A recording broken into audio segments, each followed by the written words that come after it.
దండి దేవస్థానం నందు వెలిసినటువంటి శ్రీ వీరాంజనేయ దేవస్థానం నందు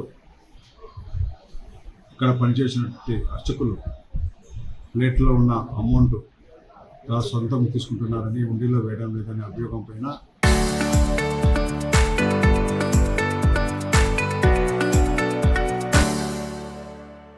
గత నెల ప్లేట్లో ఉండే కానుకలన్నీ కూడా ఉండిలో వేయవలను. ఇందులో గాను దేవస్థానం యొక్క ఇన్స్పెక్టర్లు అయిన రవిచంద్రారెడ్డి జయచంద్రారెడ్డి ఇద్దరికి కుటీలు వేస్తూ ఎప్పటికైనా ఏమైనా జరిగితే వాళ్ళు ప్లేట్లో ఉన్న డబ్బులను ఉండిలో వేయకుండా తమ సొంత జోబుల్లోకి తిరుగుతుంటే కదా ఫిర్యాదు చేసి వాటిపై చర్య తీసుకుంటామని తెలియజేయడం జరిగింది. అదేవిధంగా జరుగుతూ వచ్చింది.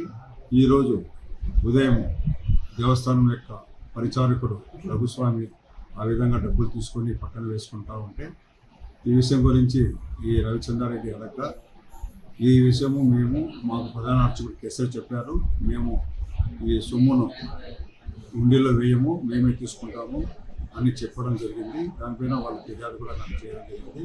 దీన్ని విచారించి నేను కఠిన చర్య తీసుకోవడం జరిగింది. నమస్తే అండి, నా పేరు కొంతం భార్గవ్ కుమార్. నేను హైదరాబాద్ నుండి వచ్చాను స్వామి పూజ చేయించుకున్నామని. ఇక్కడికి వచ్చిన తర్వాత ఆకు పూజ టికెట్ ఎంత అంటే 516 రూపాయలు అన్నారు. ఫోన్పే చేస్తా అంటే లేదన్నారు.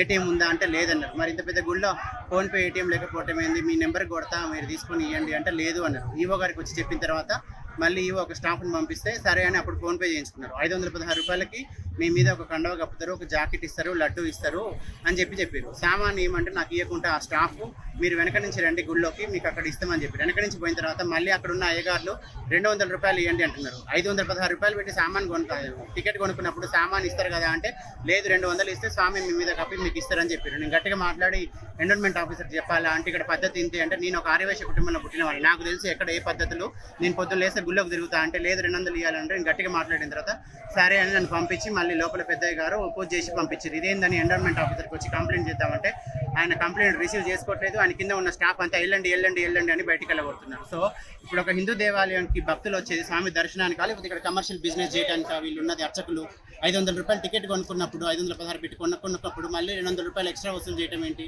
ఇది తప్పు కదా.